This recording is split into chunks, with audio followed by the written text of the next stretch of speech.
사랑하는 성도 여러분, 1월 21일 토요일 새벽 만나에 오신 여러분을 주님의 이름으로 환영하고 축복합니다. 오늘 갈라디아서 18번째 말씀입니다. 갈라디아서 6장 1절에서 10절까지 말씀 보도록 하겠습니다. 갈라디아서 6장 1절에서 10절까지 말씀. 형제들아, 사람이 만일 무슨 범죄한 일이 드러나거든 신령한 너희는 온유한 심령으로 그러한 자를 바로잡고 너 자신을 살펴보아 너도 시험을 받을까 두려워하라. 너희가 짐을 서로 지라. 그리하면 그리스도의 법을 성취하라. 만일 누가 아무것도 되지 못하고 된 줄로 생각하면 스스로 속임이라. 각각 자기 일을 살피라. 그리하면 자랑할 것이 자기에게는 있어도 남에게는 있지 아니하리니 각각 자기의 짐을 질 것이라. 가르침을 받는 자는 말씀을 가르치는 자와 모든 좋은 것을 함께하라. 스스로 속이지 말라. 하나님은 업신여김을 받지 아니하시나니 사람이 무엇으로 심든지 그대로 거두리라. 자기의 육체를 위하여 심는 자는 육체로부터 썩어질 것을 거두고 성령을 위하여 심는 자는 성령으로부터 영생을 거두리라. 우리가 선을 행하되 낙심하지 말지니 포기하지 아니하면 때가 이름에 거두리라. 그러므로 우리는 기회 있는 대로 모든 이에게 착한 일을 하되 더욱 믿음의 가정들에게 할지니라. 아멘. 신앙생활이라고 하는 것은 공동체성을 가지고 있죠. 건강한 신앙이라고 하는 것은 바로 이 개인적인 신앙의 개인적인 면과 또 공동체적인 면이 적절하게 균형을 이루는 것이라고 볼 수 있습니다. 신앙이라는 것이 모든 것이 집단적이고 단체적인 것은 아니에요. 때로는 내가 하나님 앞에 1대1로 나가서 하나님을 만나는 그 단독자 앞에 단독자로 하나님 앞에 설 필요가 있죠. 그러나 또 신앙의 우리 다른 면은 공동체라는 것입니다. 기본적으로 신앙생활은 내 개인 혼자 하는 것이 아니라 바로 공동체라는 관계 안에서 신앙의 성숙과 성장은 이루어진다고 볼 수 있습니다. 무슨 말이냐면 아무리 신앙이 좋다고 해도 혼자 있는 그 상황에서 신앙이 좋은 건 진짜 신앙이 좋은 거라고 말할 수 없습니다. 항상 신앙이라는 것은 하나님과의 관계, 사람과의 관계거든요. 그러므로 하나님 앞에 서는 하나님과의 관계에 못지않게 중요한 것이 사람과의 관계죠. 특히 공동체 안에서의 관계는 하나님의 관계, 하나님과의 관계 다음으로 중요하다고 할 수 있습니다.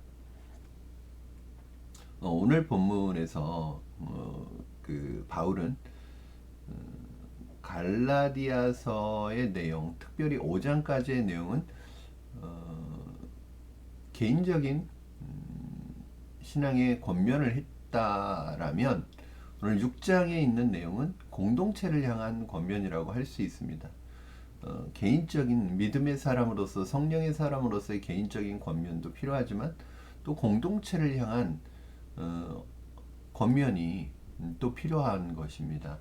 그렇다면 오늘 갈라디아서 6장에서는 공동체를 향한 어떤 권면을 하고 있는지 우리 살펴보도록 할 텐데, 첫 번째는 공동체 안에서 범죄한 사람에 대해서 어떻게 할 것인가에 대한 문제입니다. 1절 말씀 같이 읽겠습니다. 형제들아, 사람이 만일 무슨 범죄한 일이 드러나거든 신령한 너희는 온유한 심령으로 그러한 자를 바로잡고 너 자신을 살펴보아 너도 시험을 받을까 두려워하라. 먼저는 공동체 안에서 범죄한 사람이 그 범죄한 일이 드러났을 때 거기에 대해서 어떻게 해야 되느냐는 부분입니다.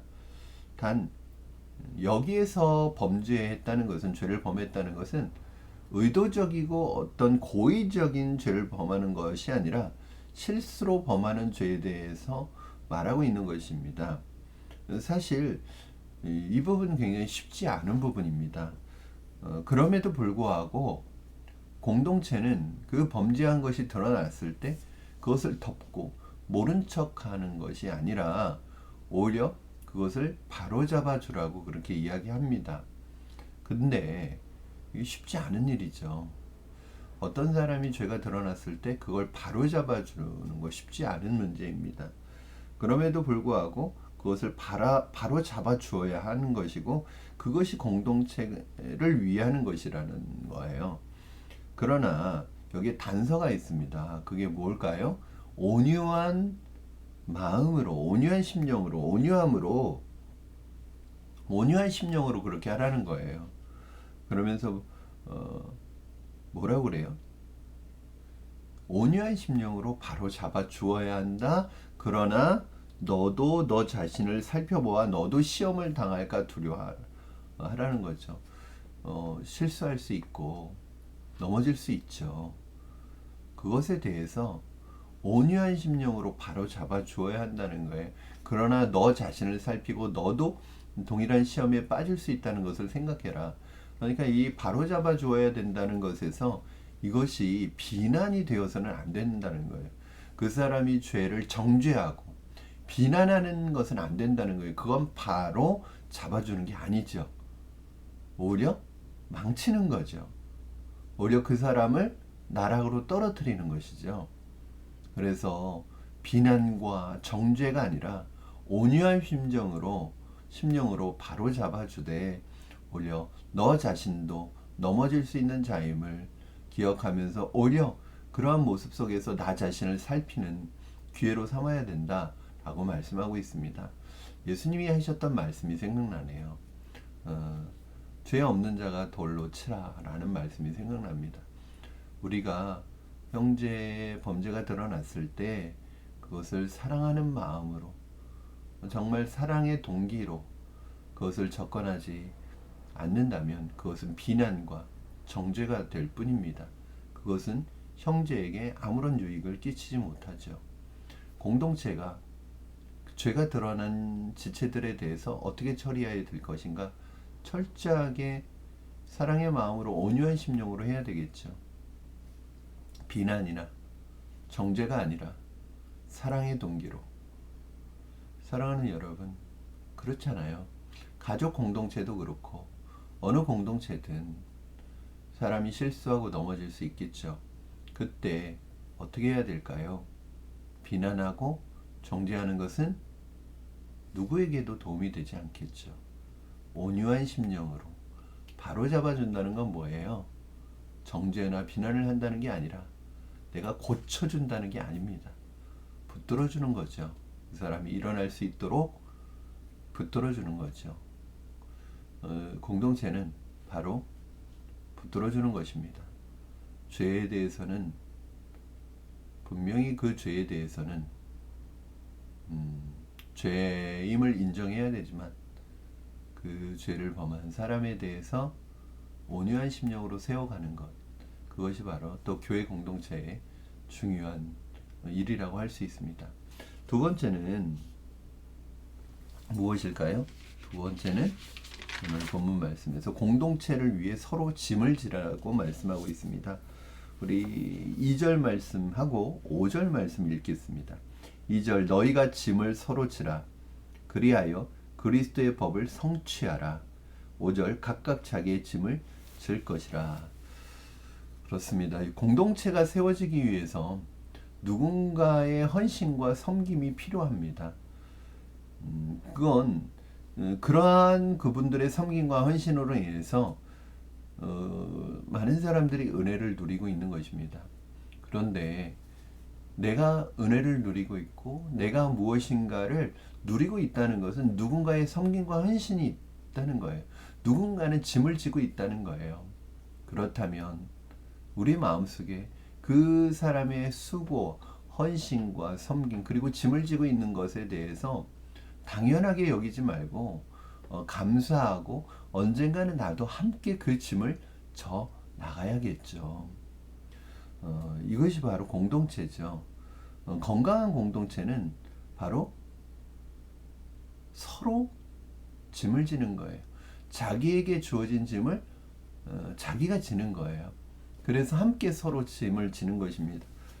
교회에서 내가 지지 않으면 누군가 더 많은 짐을 져야 한다는 사실을 기억하고 서로 짐을 지는 공동체가 되어야 합니다. 그렇죠. 서로 짐을 지는 공동체가 되어야 합니다. 예를 들어서 군대에서 완전군장을 하고 훈련을 받습니다. 행군을 하죠. 그런데 어떤 사람이 힘들었을 때 힘이 더 남아있는 자가 그 짐을 함께 대신 져서 완주를 합니다. 그게 공동체죠. 그러나 그 짐을 내가 짐을 지지 않을 때 누군가는 2배로 짐을 지고 가야 한다는 것에 대해서 당연하게 생각하면 안 된다는 거죠. 내가 언젠가는 해야 된다는 것과 내가 그 사람의 그 호의와 그 섬김에 대해서 감사하는 마음이 있어야 되겠죠. 그런데 오늘날 사회가 하도 개인주의적으로 바뀌다 보니까 어디에서나 그런 것 같아요. 수고하고 섬기고 봉사하는 사람이 있는가 하면 그것을 누리는 것을, 대접받는 것을, 섬김을 받는 것을 당연한 것으로 여기고 그것을 누리는 데에만 관심이 있는 사람들도 많이 있습니다. 그러나 그런 공동체는 오래가기 힘들죠. 함께 짐을 져야 되겠죠. 가정에서도 그런 것 같아요. 자녀들이 어릴 때는 부모가 모든 짐을 지지만 나중에는 그 짐을 가족들이 함께 짊어져야죠. 그리고 엄마가 지는 짐을 당연한 거로 생각하면 안 되죠. 감사해야 되고 나중에는 그 짐을 내가 덜어드려야 되겠다는 마음을 갖는 거죠. 공동체라는 건 똑같습니다. 누군가는 헌신과 섬김을 섬기는 사람이 있어요. 그러나 그 사람만 헌신하고 그 사람만 섬긴다면 그것은 건강한 공동체가 되기 힘들죠. 사랑하는 성도 여러분, 우리 공동체를 위해서 더 많은 짐을 지고 걸어가는 분들이 있습니다. 그 짐이 결코 쉽지 않은 짐입니다. 혼자서 할 수 없습니다. 혼자서 걸어갈 수 없습니다. 함께 짐을 지고 함께 짐을 덜어주고 함께 격려하고 내 짐을 내가 지고 걸어갈 때 우리는 함께 오래 걸어갈 수 있을 것입니다. 그렇죠. 오늘 본문에 보면 목회자에게도 그런 짐을 덜어주는 것이 뭐예요? 오늘 5절 말씀 한번 보시면 6절 말씀 보시면 가르침을 받는 자는 말씀을 가르치는 자와 모든 좋은 것을 함께하라. 그 당시에 바울 외에 말씀을 가르치는 직위를 가지고 있는 사람들이 있었다는 거예요. 왜냐하면 바울은 일종의 선교사였고 바울은 복음을 전하고 그곳을 떠났을 때 그곳을 목양하는 일종의 목양자들을 세웠죠. 이 사람들은 성도들이 이 사람들에게 좋은 것을 같이 하라는 것은 일종의 물질적인 지원을 얘기했었습니다. 이 사람들이 말씀을 가르치는 자들이 이 일에 집중하고 전심을 다할 수 있도록 그들에게 좋은 것을 함께하고 물질적인 지원을 아끼지 않는 것, 이것이 그분들의 짐을 덜어드리는 거죠. 그분들이 그 일을 계속할 수 있도록 덜어드리는 거죠. 이 짐도 결코 가벼운 짐이 아닌데 생활의 짐, 경제적인 짐, 다른 부분에 있는 짐을 같이 지고 간다면 오래 걸어갈 수 없는 것이죠. 때로는 목회자의 짐을 같이 덜어주는 평신도 동역자들이 있기 때문에 목회를 은혜 가운데 할 수 있는 거고 또 그 평신도 지도자들의 짐을 같이 덜어줄 수 있는 성도들이 같이 있어야죠. 이것이 건강한 공동체라고 말할 수 있습니다. 오늘 세 번째는 육체를 심지 말고 성령을 심어라. 육체를 위하여 썩어질 것을 심지 말고 육체를 위하여 심지 말고 성령을 위하여 심으라고 말씀하고 있습니다. 우리 7절 8절 말씀 읽겠습니다. 스스로 속이지 말라. 하나님은 업신여김을 받지 아니하시나니 사람이 무엇으로 심든지 그대로 거두리라. 자기의 육체를 위하여 심는 자는 육체로부터 썩어질 것을 거두고 성령을 위하여 심는 자는 성령으로부터 영생을 거두리라. 심은 대로 거둔다고 하는 것은 만고불변의 법칙이라고 할 수 있습니다. 신앙에 있어서도 마찬가지입니다. 많은 사람들이 육체를 위해서 심으면서 하나님의 복을 기대하는 경우가 있습니다. 내 삶은 육체적인 것을 심으면서 하나님이 주시는 영적인 복을 기대한다는 것은 사실은 이율배반적인 것이죠.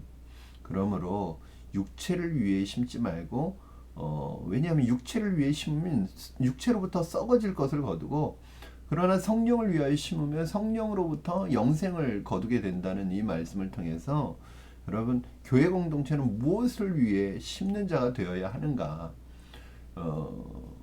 요즘에 교회 오늘날 세속화된 교회 공동체 중에는 교회 공동체가 육체를 위하여 심는 공동체가 있는 것을 보게 됩니다. 주님이 가장 가슴 아파하시는 것이죠. 교회 공동체는 성령을 위해 심어야지.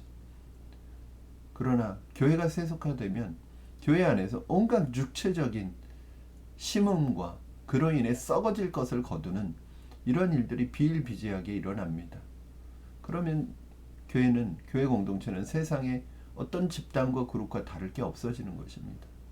저는 우리 푸른나무 교회 공동체가 성령을 위하여 심는 공동체가 되기를, 그래서 영적인 복과 영적인 은혜와 하나님의 생명을 거두는 공동체가 되기를 주님의 이름으로 축원합니다. 우리 성도님들은 무엇을 위해 무엇을 심고 계십니까?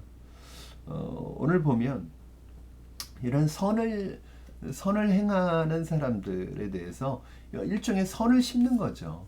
그러면 여러분 선을 심으면 뭐가 나야 되겠어요? 선한 열매들이 나야 되겠죠. 그런데 참 이게 쉽지 않은 거예요. 내가 선을 심지만 그것이 당장 심은 대로 그것이 열매가 나타나지 않고 결과가 나타나지 않으면 어떤 마음이 들까요? 낙심하는 거예요. 그렇잖아요, 여러분. 그러나 그런 것 같아요. 씨를 뿌리고 나무를 심는 자들은 당장의 결과, 당장의 어떤 변화를 보지 못하더라도 낙심해서는 안 된다고 말씀하고 있습니다. 우리 9절 10절 말씀 같이 한번 읽겠습니다. 우리가 선을 행하되 낙심하지 말지니 포기하지 아니하면 때가 되면 때가 이름에 거두리라. 그러므로 우리는 기회 있는 대로 모든 이에게 착한 일을 하되 더욱 믿음의 가정들에게 할지니라. 여러분, 사람을 세워가는 것도 정말 선한 일이죠.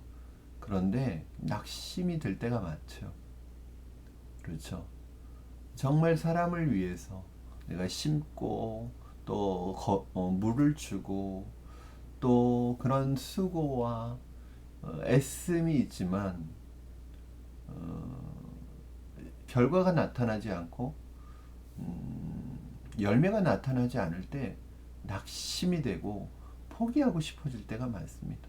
그런데 오늘 주님께서 바울을 통해서 말씀하십니다. 선을 행하되 낙심하지 말지니. 왜요? 때가 되면 열매가 맺혀진다는 거예요. 근데 대부분의 사람이 중간에서 포기하죠. 중간에서 중도하차하죠. 왜요? 낙심하기 때문입니다. 내가 심은 대로 거둘 것이라는 그런 믿음이 있어야 합니다. 그러나 여러분, 결과를 위해, 열매를 위해 하지 마시고 그 자체를 즐겨야 합니다. 그 자체의 의미를 두어야 합니다. 내가 지금 그 일을 하고 있는 것 자체, 선을 행하고 있는 것 자체, 선을 행하는 그 과정 자체를 소중히 여겨야지 열매와 결과에 집중하다 보면 낙심하게 되고 그 일을 계속할 동력을 잃어버리게 됩니다. 사랑하는 여러분, 저는 여러분 낙심하지 않기를 바랍니다. 열매와 결과는 하나님께 맡기고 주님께 맡기고 그 과정 자체를 성실하게 주님 앞에서 심어가시는 여러분 되기를 주님의 이름으로 축원합니다. 특히 믿음의 사람에게 더욱 선한 일을 하십시오. 그것이 진정한 형제애입니다. 특별히 믿음 안에서 사람을 향하여 하는 일에 있어서 더 선한 마음을 잃어버리지 마시기 바랍니다. 옛날로 돌아가지 마시기 바랍니다. 포기하지 마시기 바랍니다. 낙심하지 마시기 바랍니다. 그것은 마귀가 원하는 것입니다. 마귀가 기뻐하는 것입니다. 주님께서 이루실 줄로 믿습니다. 주님께서 행하실 줄로 믿습니다. 저도 그런 것 같아요. 사람을 세우는 일을 하다 보면, 사람을 세워가는 이 목회를 하다 보면, 또 양육과 훈련 사역을 하다 보면 낙심이 될 때가 많습니다. 심고 물을 주고 가꾸지만 열매가 나타나지 않고, 오히려 열매는커녕 오히려 퇴보하는 모습을 볼 때, 그리고 전혀 변화가 일어나지 않는 모습을 볼 때 모든 것이 허무해지고 모든 것이 낙심이 될 때가 있어요. 그때 이 말씀을 저는 늘 묵상합니다. 선을 행하되 낙심하지 말지니 때가 되면 이루시겠다는 이 말씀이 말씀대로 될 줄로 믿습니다. 지금은 힘들지만 포기하지 않으면 언젠간 심은 대로 거두게 하시는 역사가 나타날 줄로 믿습니다. 여러분도 그렇게 하시기 바랍니다. 기도하겠습니다. 살아계신 하나님 아버지, 오늘 우리 푸른나무교회 공동체에 속한 모든 성도들, 하나님 오늘 이 권면을 귀 기울여 듣게 하여 주시옵소서. 범죄한 자들에 대해서 온유한 심령으로 그들을 바로잡아 주되, 오히려 나 자신을 점검하고 나 자신의 연약함을 돌아보는 기회로 삼으며 나도 동일한 시험과 유혹에 빠지지 않게 하여 주시옵소서. 심은 대로 거두게 하시는 하나님의 이 원리 속에서 선한 것을 심고 성령을 심고 성령으로 거두는 우리가 되게 하여 주시옵소서. 하나님 선을 행하되 낙심하지 않게 하여 주시옵소서. 하나님 열매나 결과를 위해서 심지 않게 하시고, 심는 그 과정 자체를 하나님 심는 선을 행하는 그 자체를 즐길 수 있게 하여 주시옵소서. 하나님이 반드시 하나님의 때에 하나님께서 이루게 하여 주실 줄로 믿습니다. 감사드리며 예수님의 이름으로 기도하옵나이다. 아멘. 사랑하는 성도 여러분, 오늘 하루도 설 명절 잘 다녀오시고, 또 가족들과 오랜만에 만나는 가족들과 그리스도 안에서 선한 믿음의 영향력을 나타내시고 잘 섬기시고 또 즐겁게 명절 보내시고 오시기를 바랍니다. 사랑하고 축복합니다. 여러분 새해 복 많이 받으세요.